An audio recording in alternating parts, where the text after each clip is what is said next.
네, 우리 앞에서 무단 통치에 대한 내용을 배웠고, 이제 문화 통치의 내용과 실상에 대해서 볼 건데요. 우리 다음 주에 더 많이 배우긴 하겠지만, 이 무단 통치에서 문화 통치로 바뀌게 된 계기 우리 너무나 잘 알 거예요. 바로 여기 3.1운동이 터졌기 때문이에요. 이 10년 동안 참아왔던 그런 일본에 대한 저항과 울분들을 표현을 하는 거죠. 그래서 일본도 느꼈을 거예요. 아, 조선인들은 받는다고 밟아지는 민족이 아니구나. 너무나 저항 의식이 너무 강하다. 라고 생각하면서 그냥 억압하고 누른다고 해서 되는 게 아니구나. 라고 하면서 방식을 바꿔요.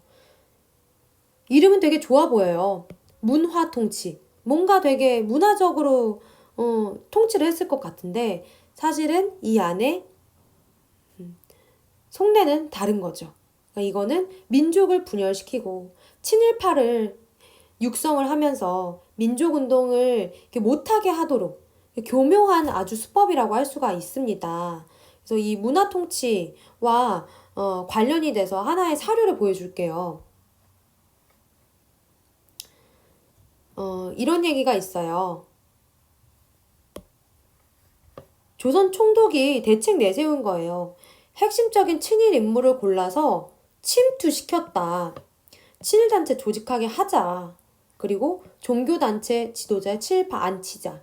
그리고 수재교육의 이름 아래 많은 친일 지식인 키우자. 이거 아주 의도가 안 좋은 거죠. 그래서 이렇게 문화 통치라고는 하지만 민족 분열 통치라고 부를 수 있을 것 같아요. 그래서 문화 통치는 겉으로 표방하는 내용과 그 안에 사실은 목적하고 있는 바가 아주 분명하게 구분이 됩니다. 이거에 대해서 우리 하나씩 한번 보려고 합니다. 자, 일단 겉으로 보이는 내용을 먼저 볼게요. 그동안은 조선 총독에 다 일본 육군 막 대장들이 임명이 됐던 거예요. 그러니까 군인 출신들이 조선을 통치했던 거죠. 그 군대의 어떤 상명하복의 문화에 익숙한 사람들이 그렇게 무단 통치를 했었는데요. 이 조선 총독의 문관, 그냥 일반 행정관료, 그냥 대학교 나오고 관리인 사람들을 임명을 할 수 있다라고 했는데 실상은 어떻다? 광복될 때까지 단 한 명의 문관 총독이 임명된 적이 없다라는 거예요. 법령만 바꾸면 뭐예요? 이렇게 시행이 안 되는데. 그리고 두 번째, 이 무시무시했던 헌병경찰제도 폐지해요. 없애고요. 그냥 보통경찰제로 바꾸게 된답니다. 그런데 또 바꾸면 뭐 해요? 경찰 관서, 경찰 인원, 경찰 유지비 다 3배씩 다 늘어나요. 3배씩 늘어나고요. 또 한 가지는 치안유지법이라는 걸 제정해서 독립운동가들을 다 잡아들이는 그런 데 이용을 하게 됩니다. 한번 관련된 사료를 볼게요. 네, 여기 보면은 10년대랑 20년대에 어떤 변화가 일어난지를 볼 수가 있어요. 먼저 경찰 관서 수 봅시다. 700개에서 2000개 됐으면 3배 늘어난 거죠. 경찰관도 5,000명에서 18,000명 된 건 3배 늘어난 거고요.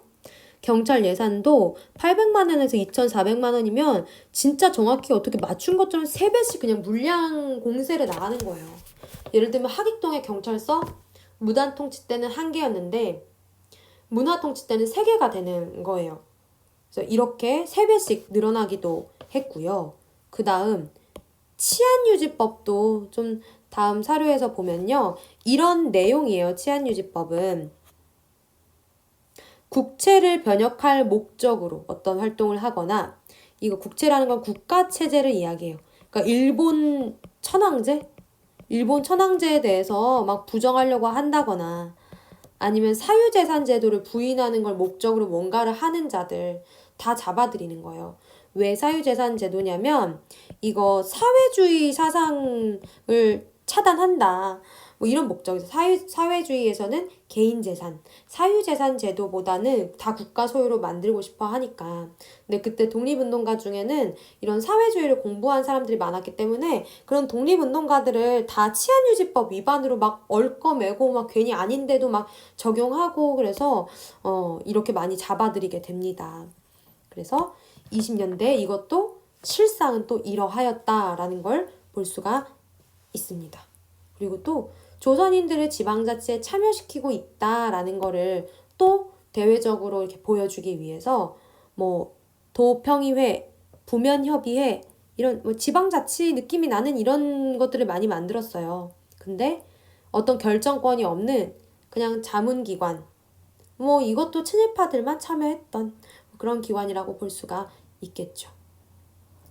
그리고 또 겉으로 봤을 땐 언론, 출판, 집회, 결사의 자유가 인정이 됩니다. 그래서 이때 신문 2개 생겨나요. 여러분들도 지금 알고 있는 그 신문으로 이어진 거예요. 동아일보, 조선일보.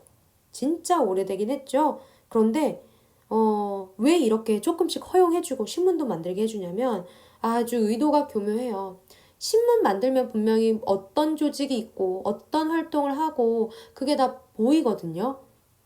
그거를 이용해서 뭐 독립운동, 민족운동 꼬리를 잡는다든지 그리고 기사를 내도 검열해서 다 삭제하거나 심지어는 이제 정간 며칠 동안 이제 발행을 정지시킨 거 몇 달 동안 정지시키고 뭐 이런 일도 있었다라는 거죠.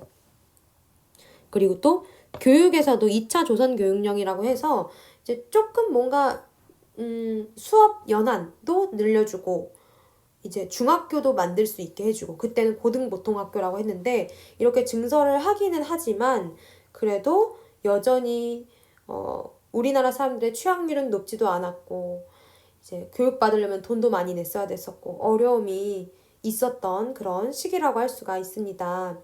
그래서 문화통치는 소위 문화통치, 이른바 문화통치예요. 민족 분열을 시키려는 그런 목적이 아주 다분하다라는 걸 볼 수가 있습니다.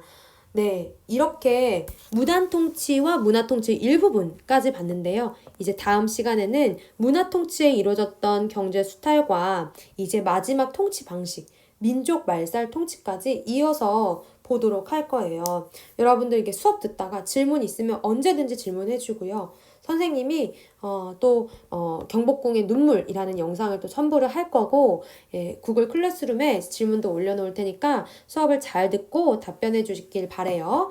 오늘도 너무 수고 많았습니다.